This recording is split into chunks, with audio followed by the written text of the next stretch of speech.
Hawaii has depended on the kuleana and generosity of its people throughout history. Today, more than 93% of all local households make some kind of donation to charity. As the wealthiest generation in history prepares to transfer millions of dollars to local nonprofits and foundations, how are baby boomers taking control of their legacy, their final act of giving? Will this anticipated transfer of local wealth help narrow the widening gap between the haves and have-nots among us?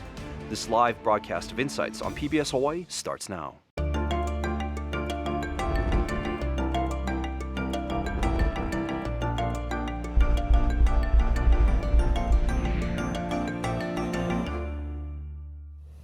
Aloha, welcome to Insights on PBS Hawaii. I'm Daryl Huff from Hawaii News Now. An estimated $59 trillion will be transferred from nearly 94 million American estates from 2007 to 2061, according to a report issued by researchers at the Center on Wealth and Philanthropy at Boston College. That $59 trillion will be divided between what goes to heirs, charity, and taxes. Nearly half, approximately $27 trillion, is expected to go to charities across the country. Tonight we'll explore how this kind of wealth transfer will impact Hawaii's nonprofits. Could this bring about greater access to resources and opportunity for more Hawaii residents? We'll also look at the individual choices and opportunities people have to control their financial legacy. We look forward to your participation in tonight's show. You can email, call, or tweet your questions, and you'll find a live stream of this program at pbs.org. pbshawaii.org. Now to our guest. Kelvin Takeda is the Chief Executive Officer of the Hawaii Community Foundation. HCF is the largest foundation in the state, working with individuals, families, foundations, government agencies, and organizations to transform lives and improve our communities. In 2015, HCF administered more than $50 million for programs and initiatives in Hawaii. Since graduating from law school, Mr. Takeda has spent his entire career as a nonprofit executive while also working in the private sector. Jean Craddock is Vice President of Philanthropic Services in the Personal Trust Division of First Hawaiian Bank. She administers and manages private foundations, nonprofit endowments, and charitable split interest trusts, and I'll be sure to ask her what that is later on. She also assists nonprofits in designing their charitable giving programs. Ms. Craddock has over 8 years of experience in personal trust, including prior experience managing charitable foundation services. She also practiced law in Hawaii for more than 23 years. And Faith Serino Rex is president of SMS Consulting and holds a majority ownership interest in the company. She has broad experience in developing, facilitating, and implementing strategic marketing plans based on quantitative analyses. Ms. Rex has worked with the Department of Hawaiian Homelands, the Office of Hawaiian Affairs, Central Pacific Bank, Hawaii Community Foundation, and Kamehameha Schools. As a minority small business owner, she frequently works with Native Hawaiian organizations and nonprofits. Let me start with Kelvin Takeda. The history of charitable donation in Hawaii, one of the best examples we have is the Ali'i Trust, where huge amounts of wealth were transferred to people. I mean, is this history carrying on into Hawaii's atmosphere now for charitable giving? Yeah, when we started looking this year, this is our 100th anniversary of the founding of the Community Foundation. Congratulations. And when we started to look at our 100-year history, it became really apparent that philanthropy in Hawaii starts with the Ali'i Trust in the mid-1800s and proceeds to this day. And you can look at it from the missionaries, the immigrant communities that came here, and everything else. And so the fabric of this community, in a lot of ways, has been founded on philanthropy. We expect that to continue, but it's not going to be without a lot of hard work. Faith Rex, what do the statistics indicate? Are people in Hawaii as generous with charities and nonprofits as they are in the mainland? People in Hawaii are very generous. We're higher, or at least equal to what the giving is on the mainland. The amount we give might not be as high per household as it is on the mainland. That's for a lot of different reasons, but we are very generous. And people in Hawaii especially like to give cash and goods and time. They like to split it between all three. And I think time, treasure, and there's three things. Talent, that's the one. Yeah. And Jean Craddock, what do you expect is going to be happening? I mean, are we going to really see a big bunch of money coming down in the next 15, 20 years? I think we could, as more wealthy families especially look to preserve their estates. and maintain it in their control. That's kind of the secret to private philanthropy, is that you're able to not give money to the government, but still benefit public good through your own design. And I think that that's very attractive to everyone, not only to the wealthy, and it's not only reserved for the wealthy. So I think that we will see more of that. I think Jean's right, but beyond, if you just look at it this way, there are about 30,000 wealthy families defined as high net worth families in Hawaii. And if all of those families were to put aside 10% of their estate, that's less than you and I leave as a tip when we go to a restaurant. Speak for yourself. Right? You're stingy.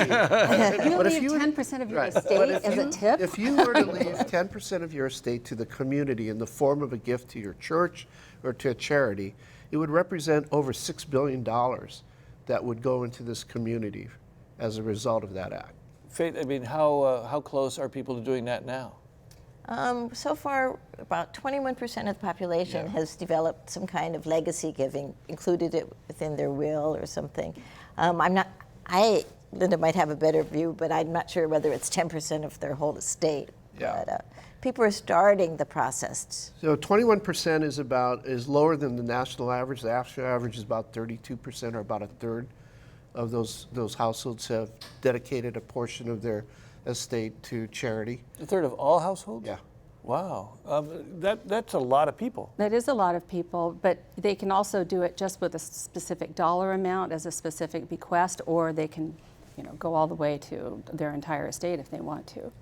When we look at charitable giving, how much of it comes from the wealthy people versus, less wealthy people? We had a statistic that most families give to somebody, 90% give to somebody, but as a proportion of an organization, and I think maybe, Kelvin, you'd be able to answer this best, how much of it comes from people how much of a proportion of an organization comes from one group of people versus smaller donors, big donors versus smaller donors? Well, it's going to depend on the kind of organization, because certain organizations receive revenue from what we call GATE, like tuition at private schools, or going to a concert at the Hawaii Theater.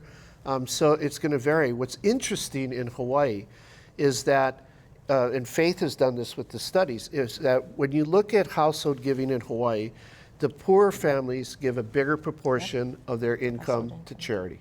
So the higher generosity is actually occurring with families that have less to give.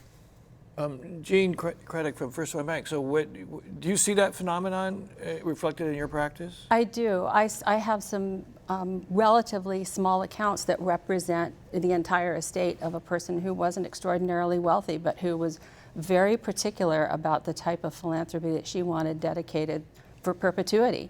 And and I have very large accounts as well, but I have several that are very small and very particular. Why is that? People have heart in Hawaii, and that, I think, sets us apart from the rest of the nation. People here care very much. They are involved with their time and talent initially, and then they want to carry that forward.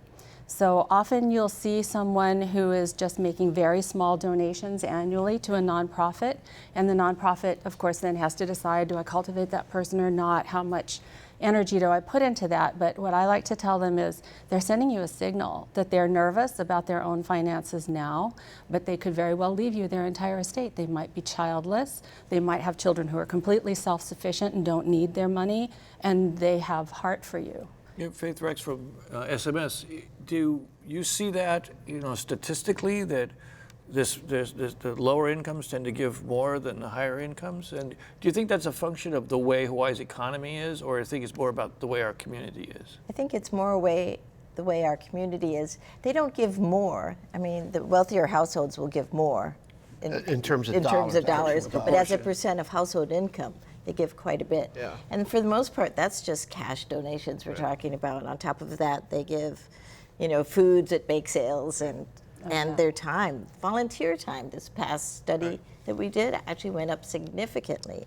Lots more people giving time. And Darryl, I think also for the households that, on the lower end of the income spectrum, they interact a lot more with charitable organizations, right? It's part of their daily lives.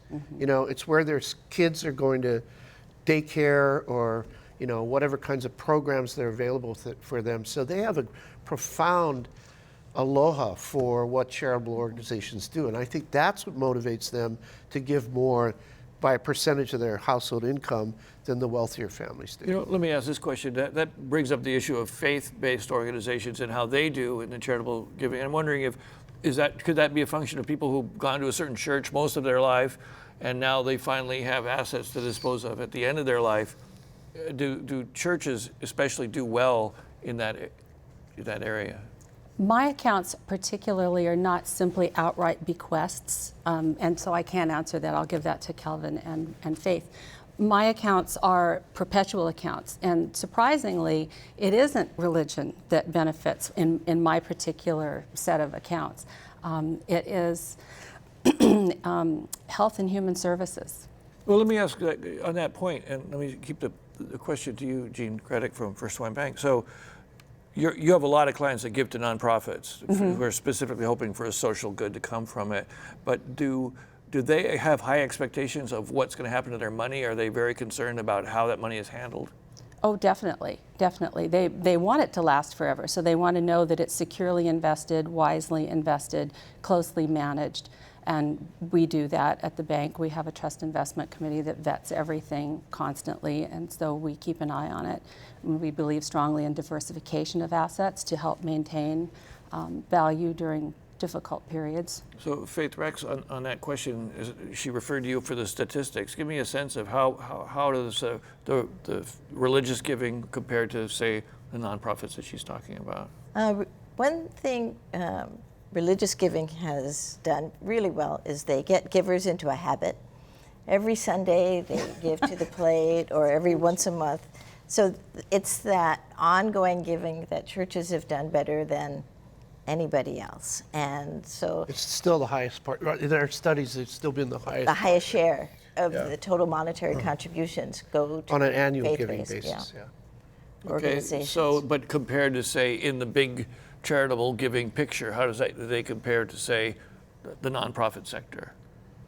Well, we consider, in the study, we consider Right. them part of the nonprofit sector, but they're the largest recipients, and that's followed by health and human services and education then. So, Oh, So that's the when- same for me, Yeah. except we don't manage money for churches. or I don't. So if we talk about this hundreds of millions of dollars or $1 trillion or $1 billion, how much of that is it Hawaii? Is there an estimate about how much is going to be transferred in Hawaii specifically? It's hard to say. It's in the billions of dollars that'll be transferred here, probably north of 50, 60, 70 billion dollars. But I think the question around who benefits from that still remains to be seen.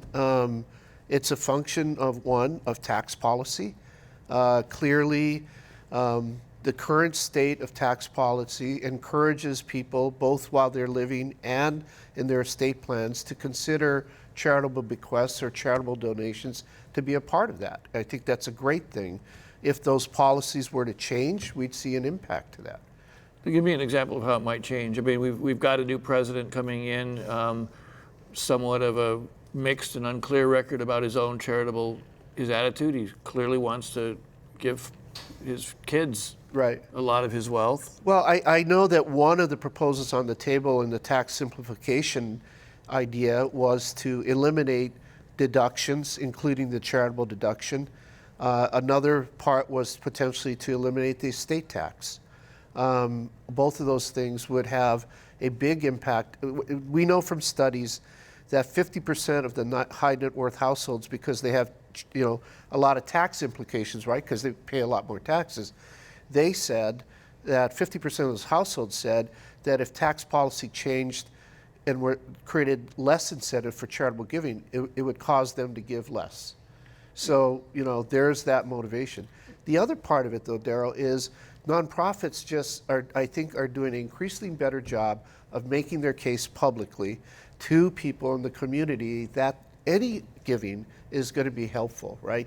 People are getting better at telling the stories of how even small contributions make a really big difference in this community. So I think the more that those stories get out there and the more people see the results, like Jean's clients, for what those gifts can mean for the community, I think it'll motivate people to do more.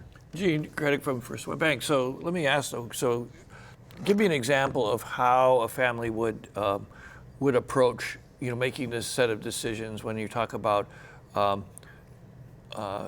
tax policy, right? How does that tend to influence people? So if you didn't have an inheritance tax, would that affect a lot of the clients that you deal with? I'm sure that it would. Everybody considers the dollars, but not everybody considers them exclusively. And Right. I'm sure Calvin and Faith can attest to that. Let me explain to me, though, I don't mean to interrupt, but explain to me how something like an inheritance tax would affect someone's decision about how much they give to charity. Currently, estates are not taxed if they're under $5.45 million per person, and we have what's called portability, so that's 11.9, call it, 10.9, call it $11 million for a couple. So, there's not very many people overall with that kind of wealth. So it's not a consideration for those people, and in fact, I just spoke with a family today who's under that amount, but nonetheless established their family foundation, inter vivos, which means while they're alive, and they intend to leave part of their estate to it. Estate taxes notwithstanding, which is what I was saying, they consider it, but not exclusively. That's, would benefit them if the exclusion were It's the same smaller. thing we see at the foundation when people come to establish funds, either during their lifetime or upon their death. For the larger estates, the estate tax implications come into effect. If they're over $11 million, frankly, for a lot of people, what it turns out to be is you have a choice. You can leave that money to the U.S. government in the form of an estate tax payment, or you can give it to charity. And for a lot of people, that's a pretty easy decision to make. Yeah. So, Okay, I got a couple of questions from the audience, and we might have to figure out exactly where we're going here. Why is more philanthropic money not used to influence government policy to help more poor people? Does public policy? Great What do you think he's question. getting at? A complicated What's yours? Rephrase it for me, though. I don't get it, Well, to be first of all, there's a myth that public charities cannot lobby or get involved in public policy. For a long time, you covering the legislature, there are a number of charitable organizations that are there all the time working on policy issues. We actually need more of those voices to be heard. The reality is 1.2, just take the charitable sector alone, not just the work they do, but it's about $1.2 billion of revenue a year, according to my friend Faith Rex It study. must be right. Right. And of which the charitable donations are less than half of that amount. The rest of that money is coming in the form of government grants and contracts for services. Well, that was going to be Right. one of my next questions. Is the private giving and the public giving ends up in the same pot? So philanthropy, in our view, is this catalytic force for trying to make a larger systemic impact happen. You have to work in policy, and you have to work with trying to make government policies and government resources more effective and efficient in the way that they're handled.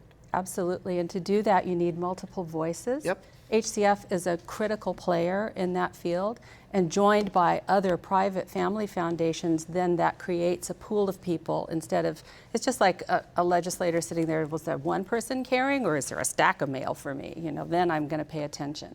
Let's explore this a little bit more, because frankly, I think I understand what you guys are saying, and I want to make sure it's so. Is it about critical mass? The organization, with the help of its individual donors, builds credibility, so then it develops a relationship with government, and then together all the organizations are strong. Am I missing? It's partly that. It's partly the strength of, like Gene said, the voices around particular issues, but it's more than that. Take the homeless situation in Hawaii. There are other municipalities that are doing some really interesting, innovative work around what could be effective interventions to help us lower the number of homeless here in Hawaii. And part of the problem is, if we don't know what those things are, you don't ever figure out how to change it. So it's not just the voices here, but it's also having the resources to be attentive to what are really great, interesting new ideas or best practices, and bringing that to Hawaii and educating not just our own nonprofit community, but the policymakers as well. Okay, Faith Rex, what do we? Can I Sorry. ask Kelvin, related to that though, doesn't nonprofits deliver a lot of services that used to be provided by? Yeah. So there's a It's basically been relationship. really since, the late 60s, early 70s, there's been a very explicit decision made by by federal government to devolve services that used to be done by government agencies and to then spend money to have nonprofits stand in their stead to carry out those services. You see that in the health field. And I think that move was intended in part to shrink government, especially in the Reagan era, but it was also intended, I think, in recognition to the fact that they felt that nonprofits would be closer to the ground, they'd be more nimble, they would hopefully be more cost effective, I was right? gonna say, yeah, right. I mean, I think that was a big driver. Right. Yeah. Yeah. And the issue now is cost effectiveness it should not be the only marker by which we hand out money or give money to nonprofits to carry out this work. It's got to be about effectiveness. Absolutely. Right? Outcomes. It can't just be about efficiency. Right. Well, Transparency and accountability is important, but it isn't the only thing. If you're not Right. doing the job, Right. then that doesn't matter. let me just, as a background question, Faith Rex from SMS, do we know what the proportion of a typical social service nonprofit's sources of revenue are versus government versus giving? Yep. As Kelvin mentioned earlier, it varies by sector. For health, most of their dollars, their revenues are government are contracts. Reimbursements. But once you get beyond health, and it starts to get over 50% now comes from donations and contributions. And the more you get towards things like the arts, culture and the arts, and the environment, you especially start relying almost totally on contributions, gifts, and grants. So yeah, to Gene credit. So when someone's asking you, where should I put my money? What's the conversation like? Well, I'm assisting them with their private philanthropy, so they wouldn't usually, I mean, they do say sometimes, but I bounce it back to them. What do you care about? Who are you? Where did you come from? What matters to you? What gives you chicken skin? Where do you volunteer your time? And people often don't think about that. And so when they start to reflect, it becomes a really personal journey and very uplifting. It's definitely a feel-good. And when they've come to the conclusion of it, it's very exciting. I want to bring up some. Sorry. Sorry, go One ahead. of the number one reasons people give is because how they select an organization is it's because the organization can do the job the best way. Right. They feel, they might have an interest in animals, and this is the organization that they feel provides the best outcomes for animals.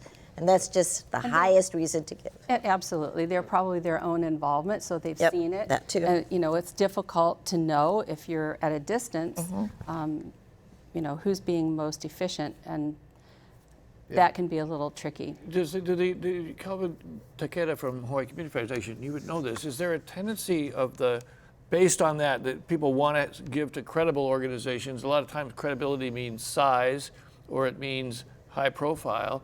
Do you see a consolidation in the nonprofit sector around this?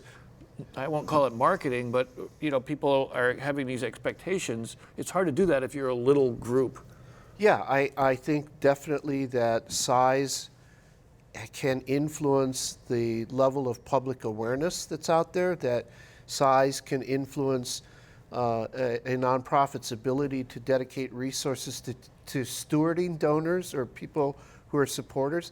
But we see more and more a lot of donors coming to the Community Foundation and asking us the question, if I'm interested in environment, how do I know which organizations are the best?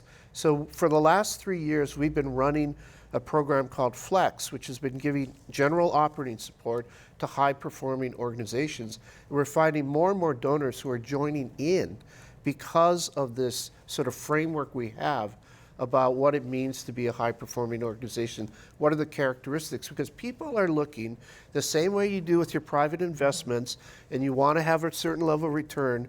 Why would people not take the same approach to their charitable dollars? They should be seeking for whatever hard-earned money they're going to put into the community. They want to have the best results. Right. So, we've stood up a framework now, and if people go to our website, they can see it there.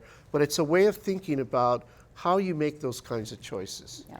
You know- And HCF is wonderful in being able to provide that for people that might not have the time to really look into it on their own. But some people are really control oriented, essentially, and so it's a two-way street. Right. You can either have someone like HCF vetting it for you, or you can say, I'm here, folks. Give me your grants. Tell me who you are. Make a pitch, and then I'm going to read it all and see what I think about it. Do some investigation behind your grant, and then give you the money. So that's the type of private philanthropy that I work with, that then is a counterpart to the public charity that Calvin represents. Let me throw out this question because it's interesting and a good baseline. Who is benefiting, or who is likely to benefit from this increase of donations due to this transfer of wealth? I mean, you mentioned that some nonprofits rely more on private donations and others rely more on the government. Is it safe to say that the ones that rely more on private donations are likely to do better in this wave than the ones who rely on the government?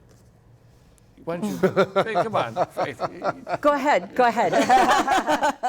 You start, I'll This finish. is crystal ball time here.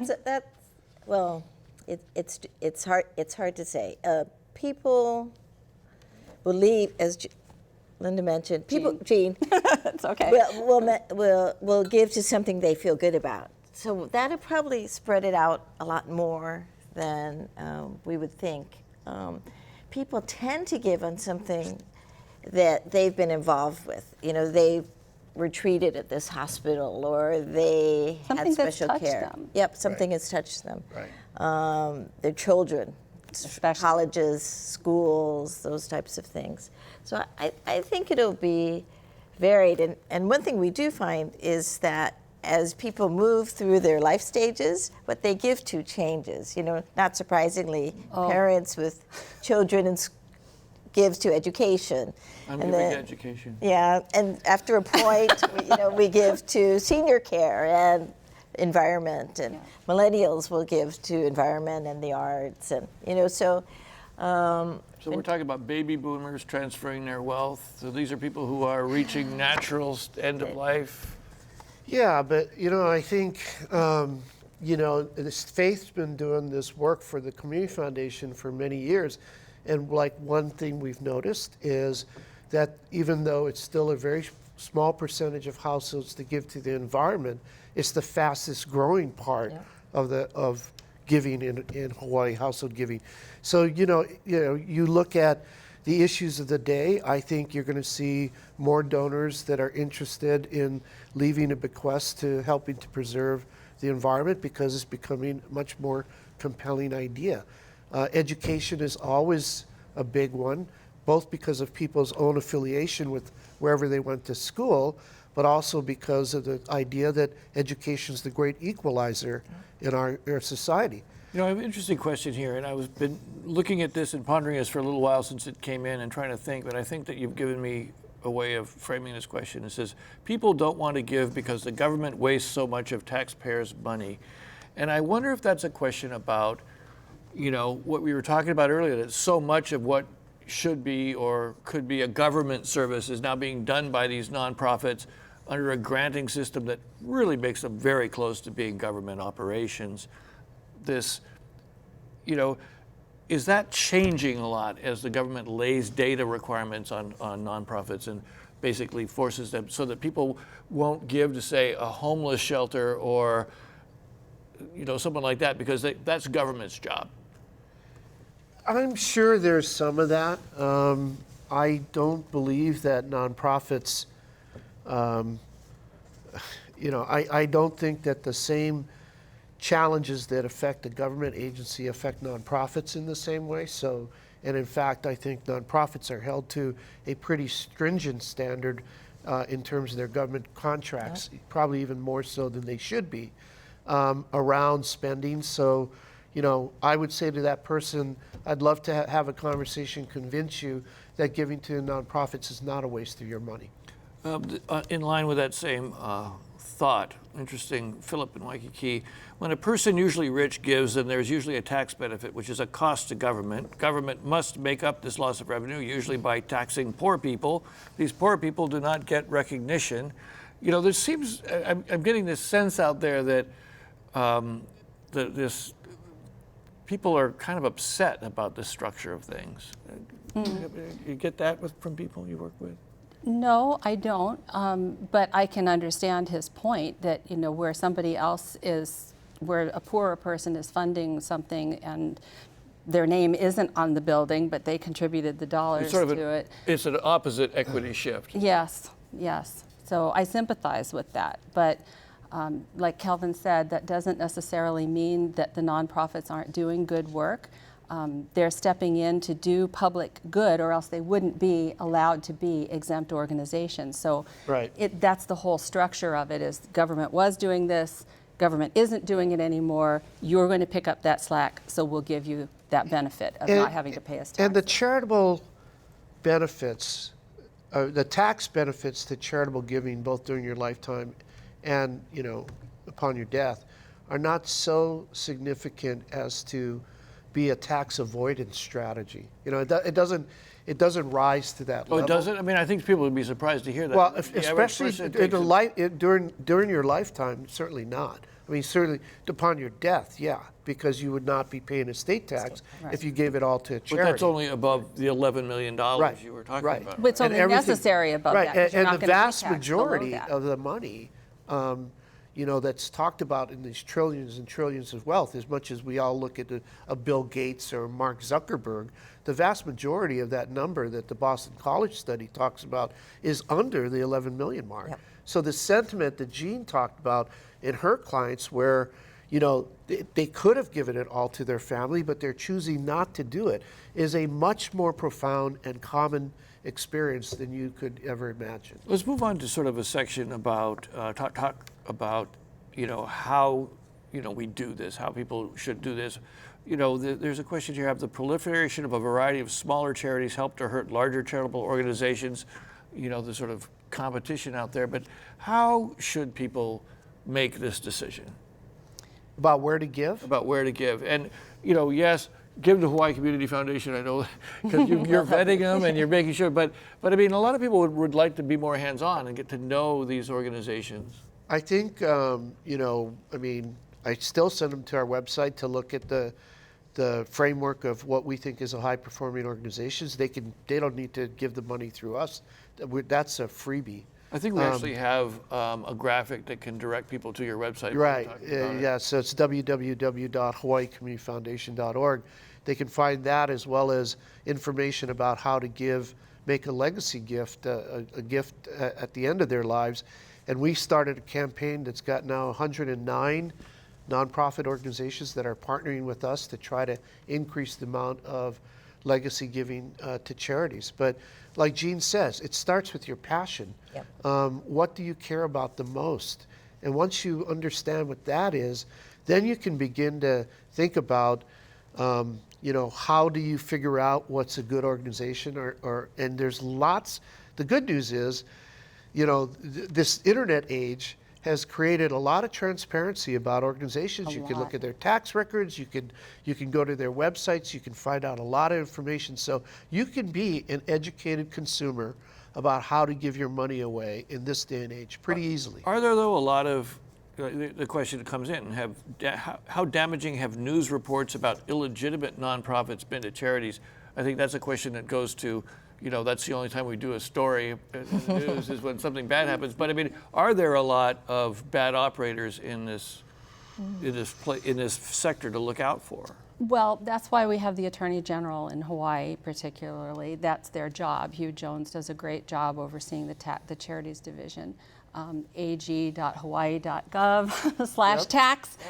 You can scroll down on that page and do a search for who is registered to fundraise. So if you're getting solicitations in the mail and you're concerned about, I'm not really sure, it looks great cause, but I don't know them, you can see if they're registered or not, and if they're allowed to do that. And that is a requirement in Hawaii? Yeah. Yes. And GuideStar.org. Right. Well, GuideStar is just amazing. Yeah. Their tax returns are right out there. But the reality is, how many nonprofits do we have in Hawaii? Oh, God, About 7,000. 7,000. Right. 5,000 So- are registered. Right. Right. And those just So too small. let's use 5,000 as the baseline number.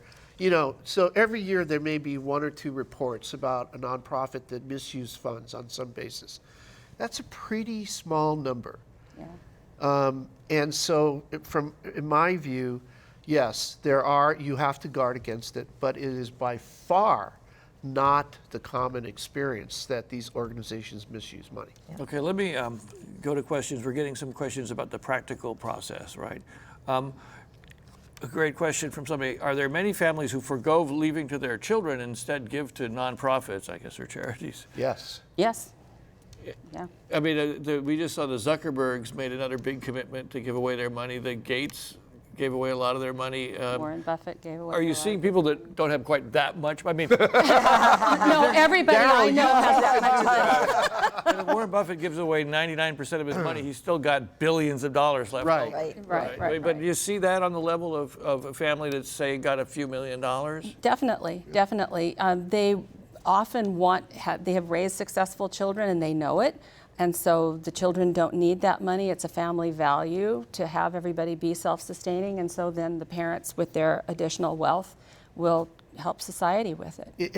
And sometimes it's even more, I don't know, inspirational than that, where they've raised kids, the kids are very successful, and actually their act is as a grandparent rather than leaving the money to their children. They're doing something charitable, and they're involving the family in that conversation about the family values, because a lot of times, especially in Hawaii with our immigrant background, when you're talking about the kinds of families we're talking about, they're self-made, right? They're immigrant families. There may be one at the most, there are 2 generations from having come to Hawaii somehow.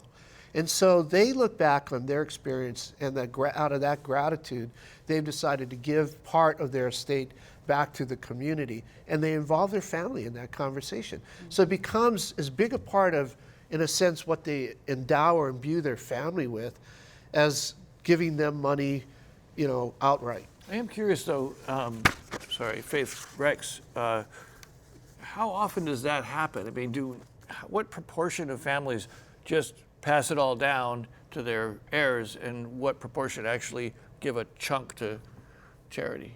Do we know that? Is that something? I don't think we know that. I don't think we know it, but I think we have a sense that most families give chunks rather than the whole thing. That's just Chunks. portions. They'll split it Portions between heirs of their and charity. estate to a private family foundation or directly to charity, but not everything to charity. Right. But there are people who do. Do you find, though, that there's, Kuleana described this conversation that happens, but I know most people that I know don't really like talking to their parents about what's going to happen when they go. It's difficult. And how important is that conversation, and what should that conversation cover? Kind of when should it take place, too? Oh, gosh, when should it take place? Well, ideally, it would not be such a taboo subject. Ideally, it should be a topic of creativity for the family and involvement. And ideals don't always happen. So any time is a good time to start. There's no time too soon, and there's no time too late. The only time that it would be too late is if the parents have gone past the age of competency in their personal, not age of competency, it's usually a function of age, but not always. So that would be when it's too late. What do you think, Kuleana? What do you think the trick is to that conversation?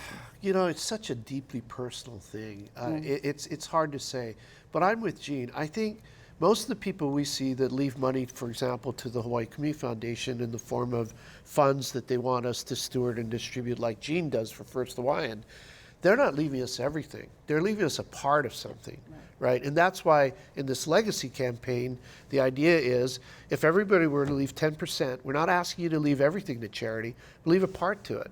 This is a community that made your life better. Reinvest. I don't know that I got an answer to that question before. Like that 10%, how does it compare to what most families do now? Don't know. That's the part we don't know. It's private. So these are private documents. When you create a trust or you create a will, first of all, it's a revocable instrument, so you can redo it and redo it and redo it. And I have administered those that have 15 amendments to them, and it's perfectly feasible and it's done, which is fine because, as Faith said, life changes. You go on, you have new experiences. Right. Somebody hurts you, you don't want to deal with that anymore. Somebody makes your life wonderful, you want to benefit them. So yeah.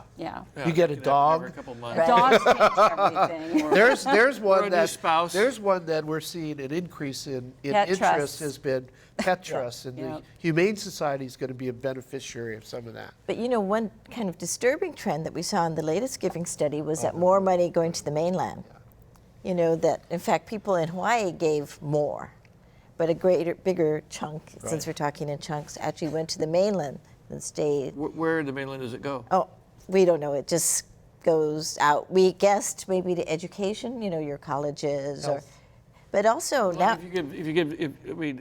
I don't know if the Gates Foundation is a good example, but are there really big mainland-based charities that would be what you'd see, or big? Your college or your graduate school. Oh, okay. But also too, online giving is going up, and we get the ads on TV where the dog is suffering, and you're talking though more particularly about current giving. Yeah. Current giving. You're exactly right. You're exactly right. As opposed right. to planned Good gifts, point. which is what But Calvin it'll was be talking interesting to.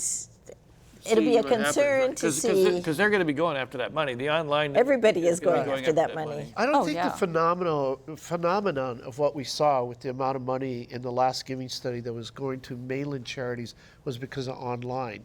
But I think what it is a function of, one, education, higher education probably being the beneficiary, and secondly, to some degree, probably hospitals. So. Well, and also fewer lifetime residents in the state. Yeah. So with we're about 53% of us are lifetime. That means 47% have experience elsewhere. Right. Not their So whole some of life it could like just we be have. the changing demographics. Exactly. Let me move on. We're getting quite a few questions here. I think this probably could just be a one-word answer. Are children who have parents who give more likely to also give? It's not a one-word answer? I'm kind of surprised. It's statistically, I can't tell you, but from all of the studies that have been done, giving, to the extent that giving shows up in someone, usually it's a tradition that has been shared with them from previous generations. Okay, so some more nuts and bolts here. How much money, and this is a good question for Gene Craddock from First One Bank, how much money do you need to have to set up a private foundation? Good question. That is a good question. Private foundation. Well, different kinds. There is no have to, and there is no set minimum. Private foundations, most of them in this country are under $1 million. Most of them, to like 60% of them. So a large private foundation is considered to be one that's over $50 million. And most of them, that's a very small percentage that are large. Say you could set up $1 million foundation by selling your house in Hawaii. Exactly. So exactly. who runs that foundation then? How do you set that up without getting too much into the details? But is it usually a family member that runs it? It can be a family member. You can self-trustee. There are rules and regulations that have to be carefully adhered to. That's what I do. I help trust as trustee or as agent for trustees or corporate form private foundations. And I do the compliance piece as well as grants administration and investment and taxes. So they get the whole package. And a foundation, it's going to be giving to, is it generally something that's supposed to be perpetual and last forever? It usually is. It doesn't have to be. There are those that are set up for whatever reason to last until the donor's life ends, or and then it's distributed elsewhere, or a period of years. So it's the nice thing about private foundations is that they're within the confines of the IRS's rules. They have a tremendous amount of flexibility. They can give just to one organization. They can accept grant applications from as many people as will send it in, or any combination in between. They can do program-related investing and have it count toward their charitable giving. They can do mission-related investing. They can involve family members, and this is all within the confines of that single organization. So give me another couple of examples of the most common ways to set this up. You would either create a trust or a nonprofit corporation, which would have certain language in it that by design the IRS would say you're a private foundation. And you put this money in there, I'm just sorry, You put this money in there, you put this $1 million in there, and is there a tax benefit to that for you? Yes. It depends. So there is a alternative structure to a private foundation called donor advised funds. We offer them in conjunction with First Hawaiian Bank or a number of different people. And basically what that does is it's like a private foundation, but it's a little bit different and more flexible of an umbrella. The primary difference is the tax benefits of gifting the money to create the foundation are advantaged for a donor advised fund more so than for a private foundation. Right. You pay for the control, basically. Right. It's 30. I see. You can deduct up to 30% of your adjusted gross income if you donate cash or something with current basis. Right. And appreciated assets is only 20%, whereas with HCF or any other public charity, 100%. it's 50% of your adjusted gross income for cash and current basis, or 30% for not inflated. For the market value. assets. You're right. Yeah. I know, but those are differences. So- tax advantage is there, Yeah. but you can't select your own scholarship Right. recipients. You can't do the program-related investing. You can't go on trips to look at Thailand where your well is going to be and say, That reminds that's me of not another where I question want it. really I want wanted it to over get here. to. Really, I wanted to get to this question is that how much can you expect to influence the organization you give to if you give money? It depends. Calvin, are you a lawyer? I mean, obviously, if you're a major donor to an organization, you will have a lot of influence in the conversation. You can also structure your gift to them in a way to have certain goals or things that you want to have achieved. I think that for what we try to counsel people about is what that balance is between being too restrictive and controlling, where you actually are not benefiting the mission of the organization that you wanted to support in the first place. And so it's just going to depend on the size of the gift and the way that it gets managed. You can draft grant agreements with the organization. So you sit down and you have a conversation ahead of time. And like Kelvin said, how can I help you without getting in your way? That would be the ideal. What is your goal? What's my goal? Where do they meet? How do we structure this over time and in terms of performance along the way? I'd like to talk a little bit about the nonprofit community that is out there, charity community and so on, that might be hearing this and going, cha-ching, there's this big amount of money coming down the line. How do they get it? I mean, and one of the things I'm wondering about is, people, I don't know what they call it, but when you get to put your name on something, Yeah. Right, yeah. how big a factor is that in your ability to get people to give you money? Let me ask you, do a lot of the people you work with want to see their names stuck on something? Some people do, some people particularly do not. yeah. So, Because then they end up on the bucket list, right? they could receive many more solicitations or other political, fallout could happen. So, yeah. I'd say, so if for the people who are viewing who are involved with nonprofit organizations, again, I send them to our website, www.hawaiicommunityfoundation.org.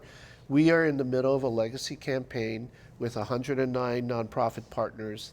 Everything in there to help them understand how they get started and asking their contributors to consider putting them in their will. A lot of nonprofits don't do it for two reasons. One is it's Uji. You don't want to talk to someone about what's going to happen when they die, right? And so that's one issue. And the second issue is a lot of times people feel if you ask them to put you in their will, you can't also ask them for a gift in 2017. And the reality is you can do both, right? And so we're trying to give air cover. The whole campaign we've run this year with all the ads in the paper, every 2 weeks and the magazines and everything else has been to normalize the idea that giving back to the community, to your favorite charity, through a gift, a planned gift, is something that everyone can consider. I noticed when I went through, I mentioned we went through your foundation and looked for scholarships, and Right, I noticed an awful lot of them were such and so's. They were Right. names of people who were well-known names that, Right. that have these foundations and you get a scholarship Right. from them. Is that something that a lot of people want to do? They've experienced that, they want to get involved with that? 22% of my accounts have scholarship or education as their beneficiary. So Do they yeah. do they tend to name their fund They after do. themselves? They do. So that'll be in their trusts and say this is, and it's in the name of donor, whoever it is, scholarship fund. So the way, So, yeah. very well, your name lives on in Absolutely. that way. with Right. continuing to- Absolutely. that's Yeah, very 'cause sweet. somebody along the way is going to say, who was that? You Let me know? go back to the family. Oh, go ahead. No, Kate, no. you wanna say? Well, one thing you were talking about from a nonprofit perspective is even if you don't get your name on the wall, people want to be thanked no matter how big or small Oh, their yeah. contributions are. And sometimes, as Kelvin was talking about earlier, the guy who gives $10 a month can suddenly turn out to leave quite a bit later. So every gift count, no matter how big or how small. And you I think mentioned have to earlier, I appreciate it. think, that when people are in the habit of giving to an organization, right. that's where you might be surprised what you get when that person passes. Yeah. But you don't want to be surprised if at all possible. And to Kelvin's Fuji factor, which is a real thing, that's where Kelvin or I or other people who are in the financial industry can help be a third party to broach that conversation, because it is awkward to be the person who both leads the organization and asks for the current gift and the major gift and the planned gift. It's like, I don't want to talk to you anymore. So to have a third party come in and be that foil How is important- helpful. And that's a really good point. I picture this little family meeting, and here's this organization come into the family meeting, and the kids are involved, because we talked about involving the kids. But I mean, are there times when someone will say, "I want to give you this," and you'll look at the situation with the family and you'll go, make sure you talk about that with your kids. I mean, I'm just wondering about whether you get these problems that come from. You do, but you do want to do that, but you don't want to direct people. You don't want to say, make sure you do this, but you suggest, that it might be something that they consider, and just maybe lay out some consequences that might happen or have happened for other people. You can't tell people what to do, and you don't want to. You want it to come from them. Any thoughts on that? I agree with Gene. I mean, I think, again, it's a very personal thing.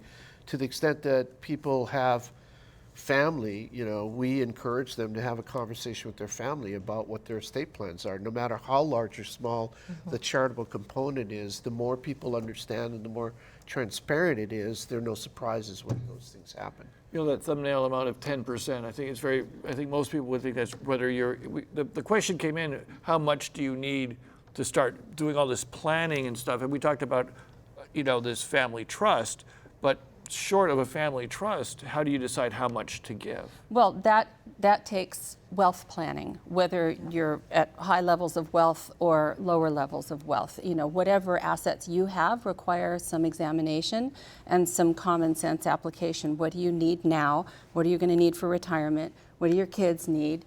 Farm it all out into those components and see what makes sense. Foundations are not the only estate planning means to accomplish charitable giving. Right. The split interest trusts that we spoke about earlier, Yeah, what is that? That's something that can benefit a donor during their lifetime, one interest, versus the charity after they pass, the other interest, hence the split it's in two interest. pieces. So it's two pieces. Oh, that's So those are typically charitable remainder trusts, although there's something called a charitable lead trust that can work. And they're charitable gift annuities as well. And there's CGAs. Right. Oh gosh. Quick question though. I mean, so let's say you have an asset and it's relatively liquid, like you've sold your house and you've moved to someplace and there's this money in the bank. Is it better to keep the money in the bank if you have sufficient income to sustain yourself, or is it better to donate it before you die because it'll give you a tax benefit to yourself? You got to take care of yourself first. Yeah. I mean, we would never encourage someone to make a charitable contribution of any substantive means where there was a question about their own welfare. It wouldn't be the ethical thing to do. Right. Charity begins at home. Take care of yourself. If everybody was able to take care of themselves and do a little bit more, That'd be great. Yeah, where that would we would be be? the best. The world would be awesome. Okay, this question is probably too complicated for the 1 minute that we have left. Time has gone very quickly. Just back to our beginning question. How big a difference is this transfer of wealth going to make to Hawaii charities? Kelvin Takeda, why don't you take a shot at that? Assuming that we have a similar tax environment, it's going to be a big number. The question becomes how that money is going to be spent. And so what I would encourage anyone listening to this who thinks that they might participate is to be an educated consumer. Look at all your options. Think about what really is your passion. Try to be a smart investor about how you might do this. You can set up a private foundation, you can set up a trust, you can set up a donor advised fund, you can set up a scholarship fund. All those things are available for you. That's easy. That's the easy part. The part is really finding out for yourself what really is going to matter in the end. We need to finish right now. Thanks all of you very much. Mahalo for you at home for joining us tonight. Insights on PBS Hawaii will return in 2 weeks. That's December 15th. As you think back on the past year, what event or news story had the biggest impact on you? Did it change you? Did you learn from it? Or maybe it just triggered a very emotional reaction? We want to hear from you about that. Message us on Facebook or upload your selfie video to our Facebook page. You can also just send us an email or voice message from your phone. And you don't have to wait for 2 weeks. Send us your pick for the story or event of the year anytime before December 15th. We will read emails and play selfie videos or voice messages on that show. Let's take a last look at 2016 through the stories that mattered most to you. That's next week. Mahialani Richardson and I will be here for our last program of the year in 2 weeks, sorry, not next week, along with Beth Ann Kozlovich from Hawaii Public Radio. We look forward to hearing from you. Until then, I'm Daryl Huff. Mahalo for joining us. Ahui ho.